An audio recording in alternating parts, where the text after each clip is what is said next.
Bonjour à tous et bienvenue pour cette nouvelle vidéo. Et aujourd'hui, on se retrouve pour un nouveau mercato. Après avoir fait celui de Marseille et de Chelsea. Donc là, on change encore de championnat et on part sur le mercato du Real Madrid. Le Real Madrid a besoin de se renforcer, de faire une saison beaucoup mieux que l'année dernière. L'année dernière, c'est des zéro trophées. Enfin, d'après Mbappé, il y a des trophées, mais bon. Bref. Non, le Real Madrid, faut qu'il refasse autre chose. Parce que là, demi, ils font quoi? Quart de finale de Ligue des Champions. Ils ont été dégueulasses face à Arsenal. Déjà en huitième, ils étaient dégueulasses face à l'Atlético. Ils passent avec le penalty d'Alvarez. Bon, voilà, on part faire toute l'histoire, mais bon. Ouais, c'était pas une grosse saison du Real. En championnat, les Barça, ils leur ont mis fessé sur fessé à chaque rencontre, en coupe, en tout ce que tu veux. Ouais, le Real a besoin de changement. Du coup, c'est ça, changement de coach, tout ça, on va y revenir. Ouais, mercato du Real, très important. C'est pour ça, faut en parler. Et après, je vais vous dire un peu mon avis sur les transferts en cours et et un ou deux qui semblent arriver ou du moins le Real est vraiment très intéressé, on va pouvoir y revenir. Pour commencer, on va du coup parler du changement de coach et de l'arrivée de Xabi Alonso au poste d'entraîneur. L'arrivée de Xabi Alonso pour remplacer du coup Ancelotti. Bon, c'était dans les papiers, hein, tout le monde. Enfin, c'était quand même quelque chose qu'on attendait. De toute façon, il allait soit il partait les dernières pour remplacer Jürgen Klopp à Liverpool, soit il allait au Bayern, mais ils ont pris compagnie. Il restait plus que le Real. De toute façon, il a joué dans les trois clubs-là, c'est les trois clubs-là qu'on attendait. Soit Liverpool, soit Bayern, soit Real. Au final, ils ont préféré prendre Slot à Liverpool, comme je disais, du coup, compagnie au Bayern.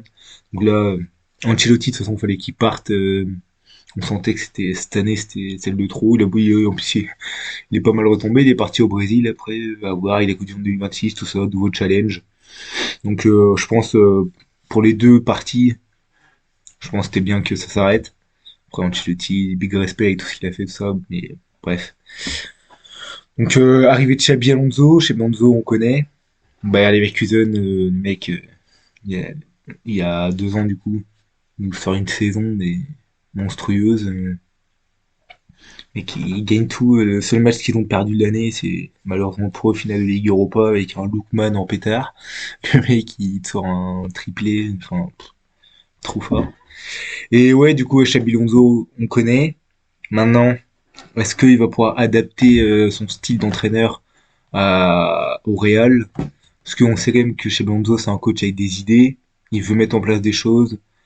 Comme il a dit que les joueurs qui courent pas avec lui sera sur le banc. Je pense à des cas comme Vinicius, Mbappé. On sait que c'est pas des mecs qui aiment bien, qui sont souvent au pressing, qui font des retours défensifs, qui aident défensivement, tout ça. C'est pas les mecs qui courent le plus aux tâches défensives. D'après Xabi Alonso, si les mecs courent pas, bah, on sera sur le banc. Est-ce que, est-ce que c'est un coup de com ou est-ce que c'est vraiment vrai? Ça, c'est ce qu'on verra plus tard, mais ouais, moi je préfère j'aime bien ce style d'entraîneur avec des idées, tout ça. On a bien vu quand il était au Bayer Leverkusen, il a mis en place son 3-4-3 avec ses deux pistons, Grimaldo, Frimpong, tout ça.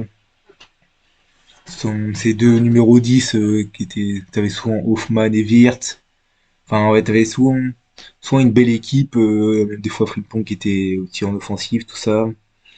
Ouais, moi c'est un coach avec pas mal d'idées, je pense, tactique, tout ça. Après, est-ce que le Real va, enfin, est-ce que au niveau du Real, tu peux mettre en place tout ce que tu veux derrière, ça c'est compliqué. Par exemple, est-ce que lors d'un match, tu veux mettre un Mbappé ou un Vini sur le banc? Bah, la direction derrière, est-ce qu'ils vont accepter de voir par exemple un match de Ligue des Champions, un Vini sur le banc, alors que pour eux, c'est le joueur qui peut tout faire basculer. Je sais pas si le coach peut vraiment avoir toutes ces idées. Ensuite, derrière, par exemple, je sais pas s'il pourra mettre en place toutes ces idées, tout ça. Si, après, ouais, moi c'est vraiment, je pense que c'est vraiment, si il a vraiment 100% de ce qu'il veut faire. Pour moi, ça peut être vraiment un très bon entraîneur. Après, derrière, en fait, il y a tellement de cas isolés au Real, c'est moitié le bordel, surtout bah, sur les postes offensifs. Rodrigo, est-ce qu'il va rester, est-ce qu'il va pas rester? On ne sait pas.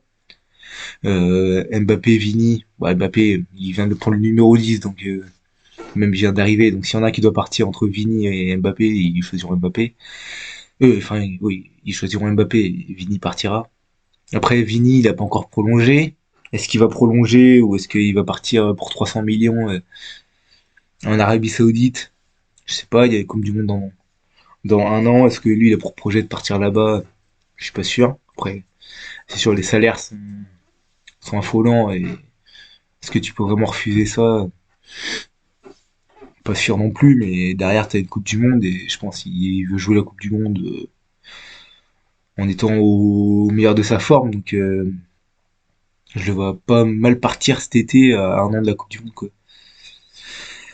Mais derrière, est-ce que tu peux, enfin, tu peux pas refaire une saison comme t'as fait les dernières. C'était le bordel.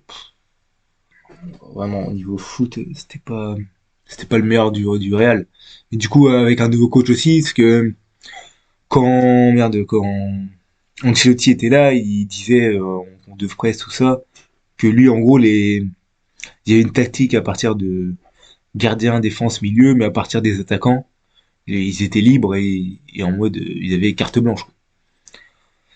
Avec Xabi Alonso, je pense que ça va être un peu différent. Il voudra, je sais pas, que ça joue, enfin, mettre en place une patte tactique avec ses idées à lui, que l'équipe joue comme ça, comme ça, comme ça, et après, bah, les joueurs ont aussi leur instinct qui vont faire, qui peut faire basculer des fois des rencontres et du coup les tactiques, mais en soi, pour moi, ce serait différent d'Ancelotti, où Ancelotti il disait, vas-y, faites ce que vous voulez, mais là, ça va pas être pareil.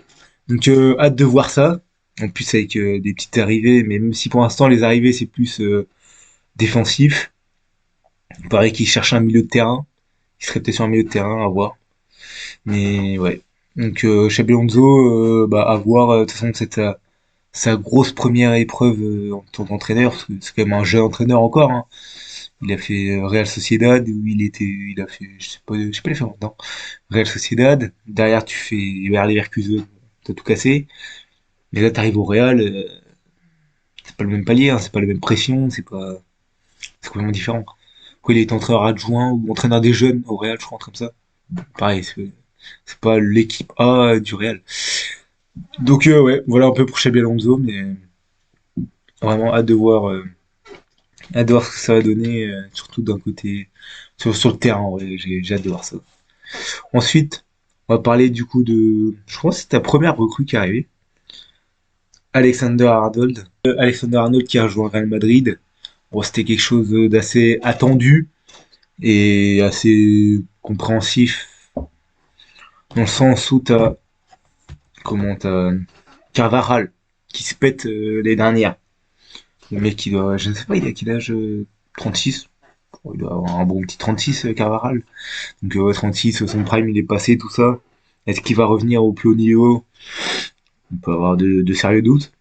Donc il te fallait un latéral droit parce qu'en plus Lucas Vasquez il a jamais vraiment donné satisfaction au poste de latéral. Ouais, quand t'as Lucas Vasquez arrière droit pour le Real Madrid, en vrai tu souffles, hein, tu te dis en vrai, enfin le Real Madrid, c'est le Real, ça doit avoir beaucoup mieux qu'un Lucas Vasquez arrière droit. En tant que backup à la limite, hein. Mais sinon, non, fallait autre chose. Donc tu vas chercher Arnold.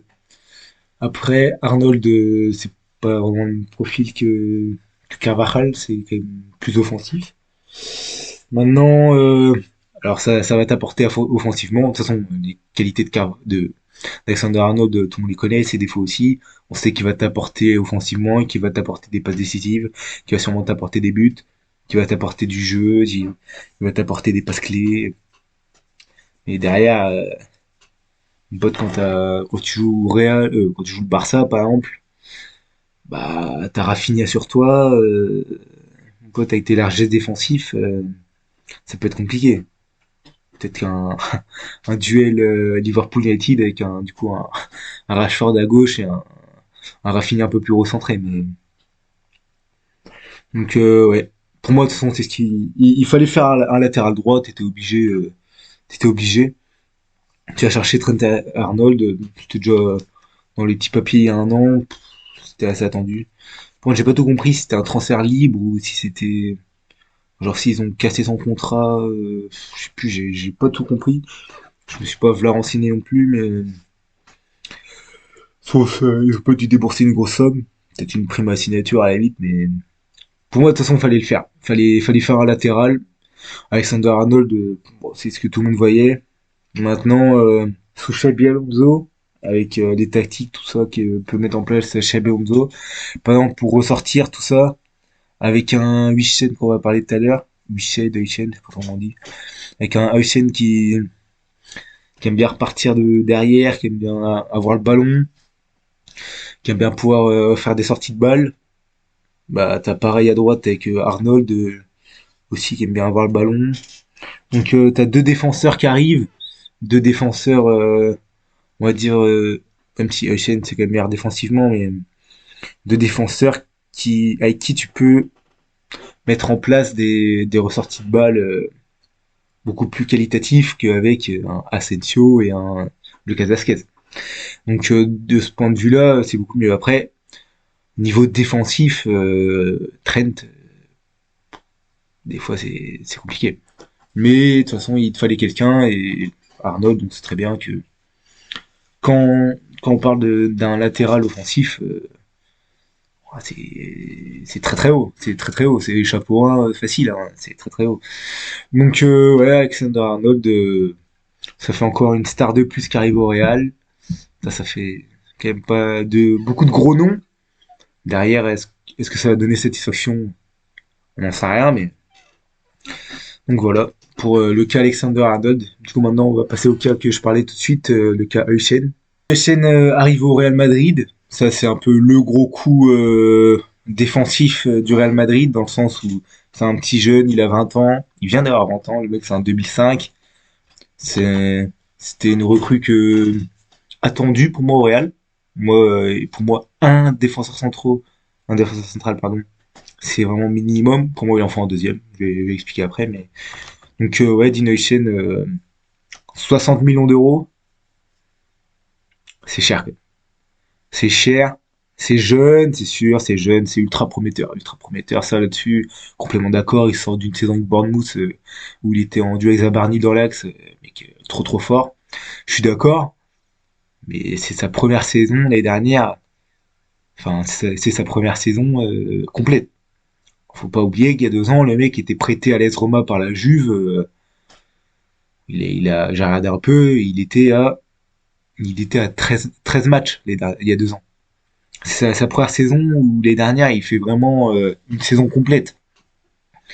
Donc ça s'affole vu le niveau du gars et la promesse, surtout un mec ultra prometteur, il a 20 ans tout ça, mais 60 millions pour un mec qui a fait un an de véritablement de foot, enfin de saison professionnelle, parce que les autres quand il est à la Juve, il a quoi, il a 10 12 matchs par saison, il a fait, je vous le dire, il a vas-y, avec la Juventus les A, il a un match. Avec l'AS Roma, il y a 2 ans, il a 13 matchs. Et les dernières, par contre, il sort une saison malade, je suis d'accord, 32 matchs. Ça, c'est quoi en championnat? 32 matchs et tout, niveau monstre. Mais 60 millions pour un mec qui a une saison référence, et encore référence Première Ligue. Il a pas de référence au niveau européen. Donc 60 millions pour un joueur pour une promesse, je trouve ça quand même très très cher. Après, le Real Madrid peut se permettre. Le Real Madrid se devait de faire un défenseur central. Et pour moi, il doit s'en faire un deuxième. Parce qu'on va quand même rappeler les défenseurs centraux du Real. T'as, du coup, Echen. Pour moi, celui-là, il va être en place. Moi, vraiment, je dis que c'est très cher, mais pour moi, il va exploser au Real. Vraiment, moi, j'ai une grande confiance en Echen, hein. Là-dessus, pour moi, le Real fallait qu'il le fasse. Mais 500 millions, je trouve ça cher, mais j'y crois. Vraiment, je pense qu'il va tout exploser. Mais par contre, avec lui, tu mets qui à côté de lui?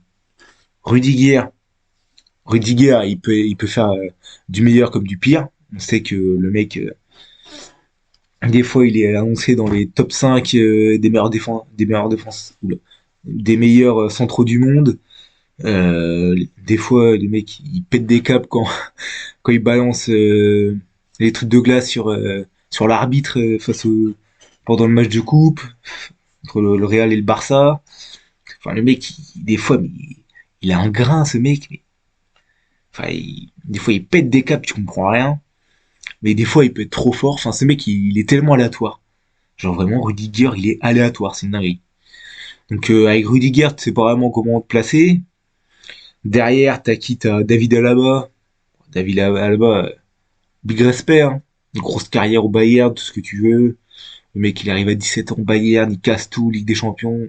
Big respect, hein, mais le vieux père, là, peut-être prendre sa retraite à un moment. En vrai, hein, ouais, maintenant, non, il est cramé il est cramé à la bas. Faut dire qui est à la bas, c'est plus à la bas du Bayern, hein. Donc, non, il faut quelqu'un d'autre. Ensuite, Militao, moi, Militao, en vrai, c'est un défenseur que j'aime bien. C'est ça qui me fait chier. Militao, c'est que c'est un défenseur que j'aime bien, mais qui est tout le temps cassé, il est tout le temps blessé, mais il est tout le temps à l'infirmerie, je te jure. Ce jeu, il est à l'infirmerie, il revient, on y croit, il se reblesse, il revient, il se reblesse. Le mec, c'est le Kimpembe du Real. Enfin, vraiment, faut dire qui est le mec qui est tout le temps blessé. Mais par contre, dès qu'il est là, moi, je le trouve trop fort. Moi, vraiment, Militao, c'est vraiment un joueur que je kiffe. Et un Militao et Shen, tu vois, je trouve ça vraiment pas déconnant, tu vois. Donc, mais le problème, c'est que tu sais pas comment faire. Et lui, il est tout le temps blessé.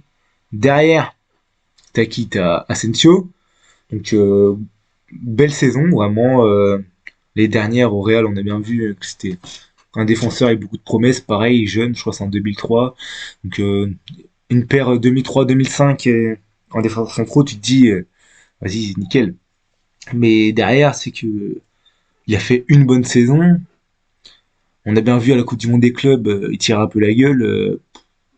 C'était compliqué, hein. Une Coupe du Monde des clubs, j'ai pas vu tous les matchs, mais dès que j'entendais parler de lui, ouais, c'est qu'il vraiment, il était dégueulasse à la Coupe du Monde des clubs.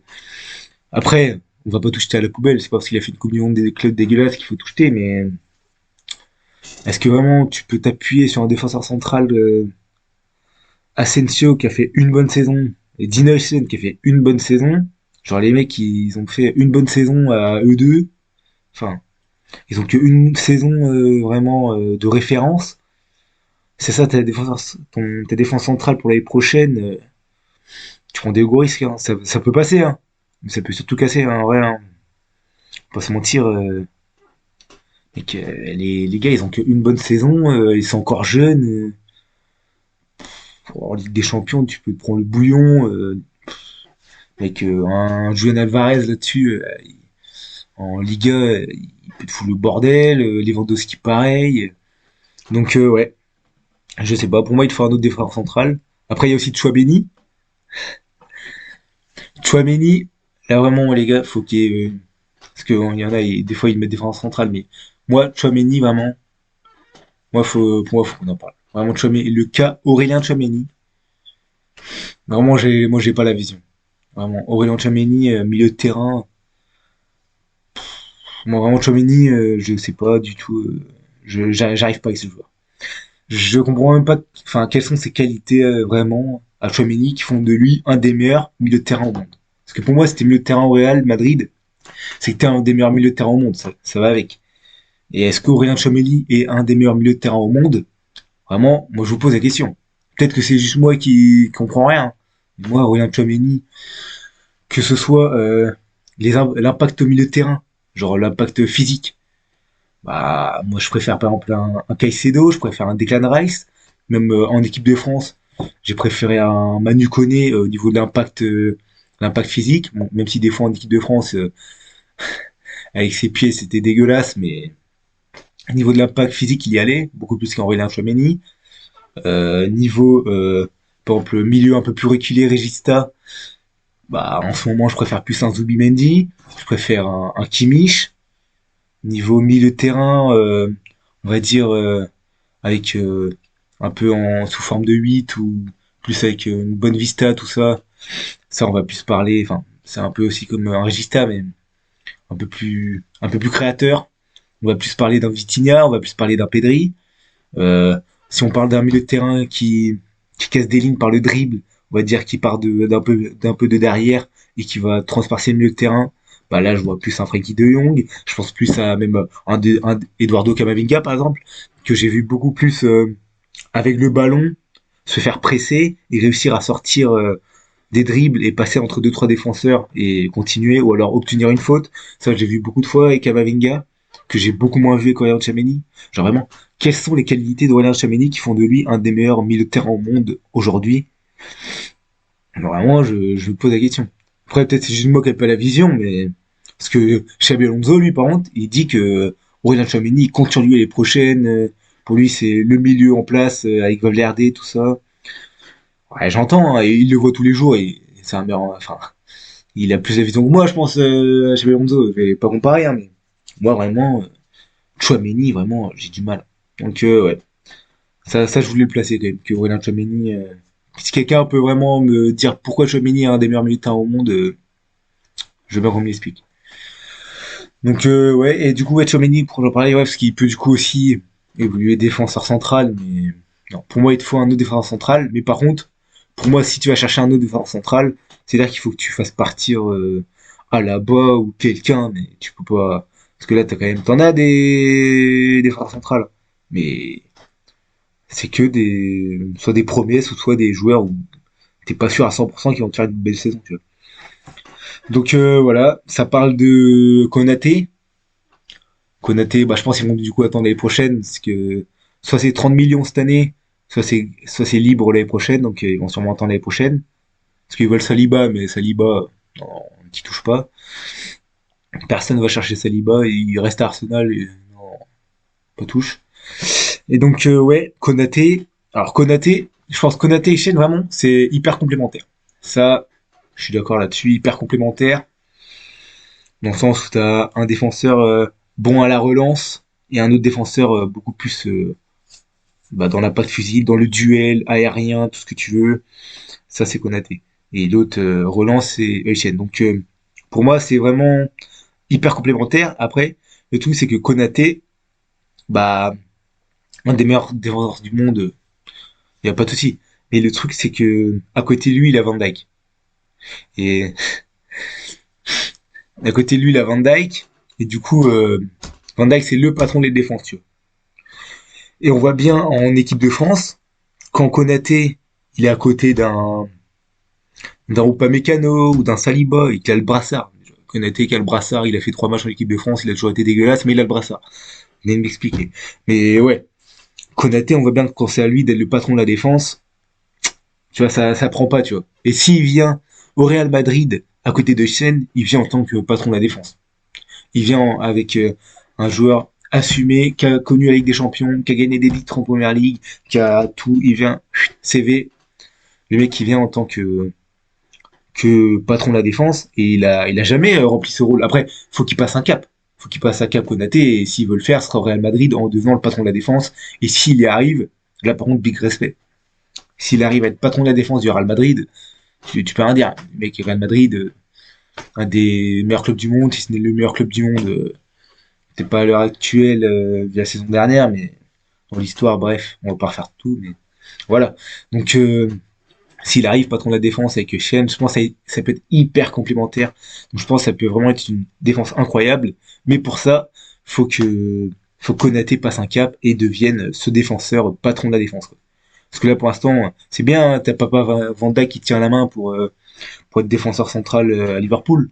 Mais on voit bien, du coup, comme tu disais, en équipe de France, quand c'est à toi d'assumer le rôle du leadership et d'être le patron de la défense, bah là, on a vu quand même des performances beaucoup moins réussies. Donc, à voir. Mais de toute façon, s'il veut passer un cap et du coup être titulaire d'équipe de France, parce que pour l'instant, la défense centrale, on va dire officielle, entre guillemets, même si ça peut changer, mais pour moi, en ce moment, dans la tête de Deschamps, la défense centrale, c'est Saliba ou Pamecano. On a vu ça à l'Euro, je sais plus quel match, il avait mis Konaté. Konaté, il fait sortir à la mi-temps. Il dit ouais non, c'est pas pour cause de blessure, c'est un choix tactique. Dans le sens en mode bon, bah, Konaté a été dégueulasse, je l'ai fait sortir. Donc Konaté pour l'instant, c'est le troisième défenseur d'équipe de France. Hein. Il est pas sur la feuille de match dans les 11. Hein.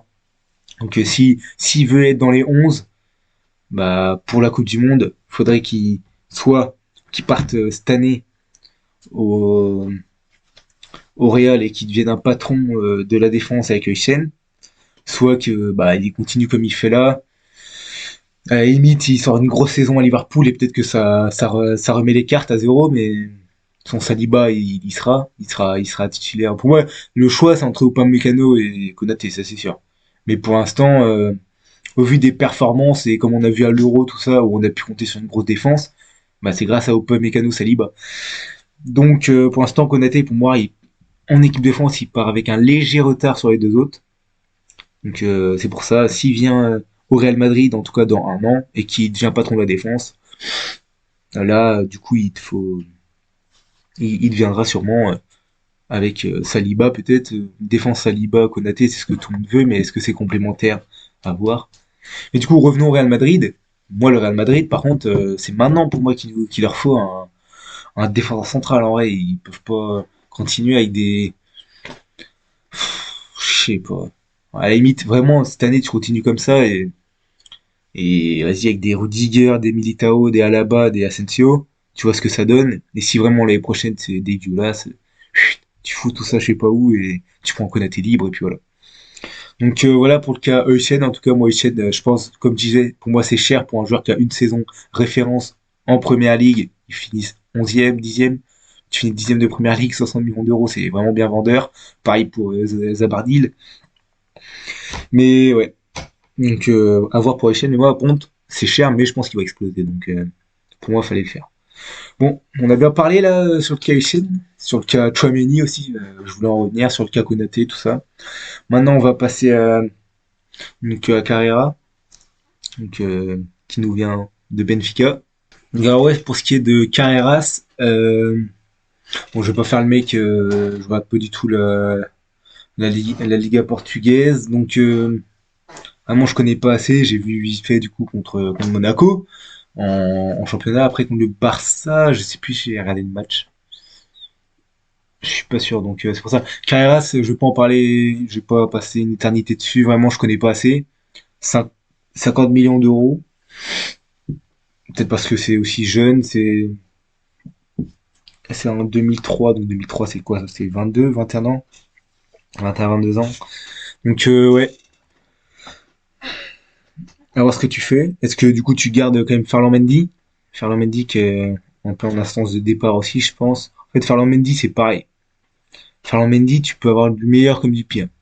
Le mec, il peut te sortir une saison où le mec c'est un des top 3, top 4 latéral gauche du monde. Et derrière, il peut aussi se faire mélanger par des ailiers et faire une saison dégueulasse. Donc pareil, c'est assez inconstant Ferland Mendy. Et après aussi t'as Franck Garcia. Franck Garcia, pareil, c'est un peu timide. C'est bon pour en backup à la limite, mais pour le niveau du Real, ouais, je sais pas. Franck Garcia, j'ai un peu de mal avec lui. Donc ouais, tu vas chercher Carreras. Pourquoi pas. Après, moi, je connais pas assez vraiment. Je suis pas du tout la Liga portugaise et Benfica pour en parler. C'est pour ça si quelqu'un vraiment connaît soit la Liga portugaise, soit vraiment suit vraiment Benfica, tout ça, si il peut m'expliquer un peu ses qualités, ses défauts, ce qu'il peut apporter du coup ouais au Real, et si vraiment il peut du coup mettre un Franck Garcia et un Ferland Mendy sur le banc. Donc ouais, vraiment, voilà, c'est assez court hein, sur le cas Carreras. Après 50 millions d'euros, c'est quand même une belle somme. Mais ouais, ce sera à voir pour le cas Carreras, parce que vraiment moi je connais pas assez pour en parler. J'ai pas envie de parler d'un joueur que je connais, que j'ai pas vu vraiment jouer, que je connais pas, tout ça.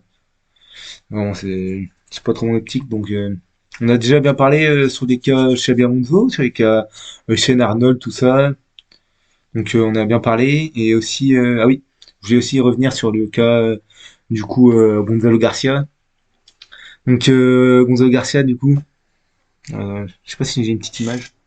Garcia, du coup, qui sera, je pense, dans la rotation l'année prochaine. Ouais, j'ai hâte de voir. Parce que moi, il m'a bien fait kiffer pendant la Coupe du Monde des clubs, là. Meilleur buteur, tout ça, ou deuxième meilleur buteur, je sais plus, mais il m'a bien fait kiffer, hein. Ah, vraiment. Moi, si Xabi Alonso peut vraiment le mettre dans la rotation, ça me ferait bien kiffer. Après, on a vu quand il a aligné Mbappé, Vini et Gonzalo Garcia, ça va pas marcher. Ça va pas marcher. Donc, pour moi, il lui faut du temps de jeu l'année prochaine. Après, le faire passer devant Mbappé, le faire passer devant un Vini, ça va être compliqué. Après, il y aura de la place dans le sens où Brahim Diaz, du coup, il a dit, je crois qu'il en voulait pas. Brahim Diaz, non. Après, t'as Arda Güler. Est-ce que Arda Güler, ça va être dans le milieu là qu'il avait fait là, avec Chouameni plus en 6 et un peu plus en milieu relayeur, Bellingham et merde, et du coup, comment dire, Güler. Et donc, après, ça n'avait pas marché contre le PSG, hein. On a bien vu que c'était beaucoup trop offensif. Mais ouais, à suivre pour Goto Garcia. Mais moi, vraiment, j'ai hâte de voir un peu sa saison. Parce qu'il va sûrement jouer des matchs de coupe, des matchs de championnat, tout ça. Je pense qu'il va avoir des opportunités. Je pense que Xabi Alonso, il est pas con. Il a vu le potentiel du gars. Il sait qu'il va lui falloir des minutes. Après, il en aura pas énormément. Enfin, du moins, c'est à lui de prouver aussi, hein, qu'il a droit à avoir, enfin, de concrétiser les minutes qu'on lui donne. Pour l'instant, il les a bien concrétisées avec la Coupe du Monde des clubs, mais après, derrière, ce qu'on attend, c'est bien joli de faire une belle Coupe du Monde des clubs, mais là, où on attend, ça va être en championnat, en Ligue des Champions aussi, carrément, il y a des limites sur la LDC. Donc, c'est compliqué de faire sortir un Vini et un Mbappé en quart de finale avec des champions. Donc voilà, à suivre, et vraiment, moi, c'est un cas qui m'intéresse vraiment beaucoup, et en plus, avec un bon petit style de jeu que j'aime bien, il vient de la Fabrica, tout ça, vraiment, ça peut être la belle histoire du Real Madrid. Donc, ouais, vraiment à suivre pour Gonzalo Garcia, et vraiment un très bon joueur, en tout cas à suivre, une belle promesse, et vraiment, si, à continuer, je vais pas dire j'y crois, parce que une Coupe du Monde des clubs, ça veut rien dire, ça veut rien dire. Ça dit pas que dans 3 ans, c'est le numéro 9 du Real, assumé, hop, hop, hop, c'est bon, ballon d'or, tout ce que tu veux, non, calma. Mais moi, j'ai vraiment hâte de le voir l'année prochaine. J'espère que chez Bonzo va le mettre dans la rotation, en tout cas. Donc voilà, maintenant on passe au dernier sujet. Ça va passer assez vite parce que je connais pas, enfin je regarde pas du tout River Plate, mais c'est le cas Mastantuano. Ouais, Mastantuano, du coup, qui débarque au Real pour, j'ai regardé, 45 millions d'euros pour un 2007. Enfin, les prix sont affolants quand même. Donc ouais, c'est hyper jeune. 2007, le mec, attends, j'ai regardé. Il va avoir 18 ans ouais, dans un mois. Le mec, dans un mois, il a 18 ans. Et le mec, il vaut 45 millions d'euros. Les prix sont affolants, mais après, tu te dis, je pense, hein. Moi, vraiment, je vois pas River Plate, tout ça, donc je sais pas, mais si tu as PSG, Real Madrid, je sais plus quel club aussi, qui sont dessus, c'est que le mec, ça va pas être n'importe qui non plus. C'est qui, si tout le monde en parle, c'est que le mec, ça doit vraiment être trop fort. Mais ouais, je sais pas. Vraiment là, Kim Mastrociano, pour moi, c'est la plus grosse interrogation. Parce que je connais pas du tout, je sais pas du tout ce que ça vaut. Moi, les joueurs comme ça qui arrivent du Brésil, d'Argentine, tout ça. Quand Hendrick est arrivé, tout le monde disait Hendrick, ça va être trop fort, Hendrick machin, Hendrick ceci, Hendrick cela, Hendrick, ça va dégager vite fait là. Donc Gonzalo Garcia justement, il lui a mis sur le côté, le Hendrick. Donc Victor Roque qui est arrivé au Barça, ouais super, célébration, tout ça, on est content pour lui, hein. Derrière, c'est quoi? C'est hop, prêt au Betis, et putain, au revoir. Donc là, pareil, Mastantuano, j'espère que ça va être différent pour lui, hein. Je sais pas le même avenir que Hendrick et Victor Roque, mais moi, les joueurs comme ça qui arrivent d'Argentine et tout, et les mecs, c'est des 2005, des 2006, on met déjà 50 millions sur ça, j'ai un peu de mal. Et surtout, pour moi, ça, après, je dis ça, ça se trouve, là, Il va faire la saison, j'en sais rien. Pour moi, on a trop d'interrogations. On a trop d'interrogations sur le cas Mastantuono, dans le sens où c'est hyper prometteur, c'est tout ce que tu veux, c'est très très fort. Je dis pas, il a tout cassé là-bas, tout ça, tout ce que tu veux. Mais là, il arrive en Europe, au championnat, autre continent, ça a rien à voir. Mec, t'arrives au Real Madrid, mec, l'exigence au Real Madrid, c'est le plus grand club du monde, mon pote, bah, mec, tous les yeux sont rivés sur toi, tout ça, donc, mec, t'es en 2007. Tu vois, pour moi, il serait allé, par exemple, dans un club comme, je sais pas, là, je vois Dortmund sur mon maillot, tu vois, un Dortmund, qui est pour moi un club tremplin, tu vois. Pour moi, Dortmund, c'est vraiment le style de club tremplin, genre en mode, t'es dans un petit club, tu vas à Dortmund, et après, un peu comme Bellingham a fait, tu vois. Comme Bellingham, Dembélé, tout ce que tu veux. Pour moi, c'est vraiment un club tremplin, dans le sens où, ouais, voilà. Tu vois, un club comme Dortmund, machin, tu vois. Pour moi, il serait allé dans un club comme ça, tu vois, j'aurais compris, tu vois, et j'aurais kiffé. Que là, t'arrives au Real, tu te fous au Real derrière, c'est compliqué, tu vois.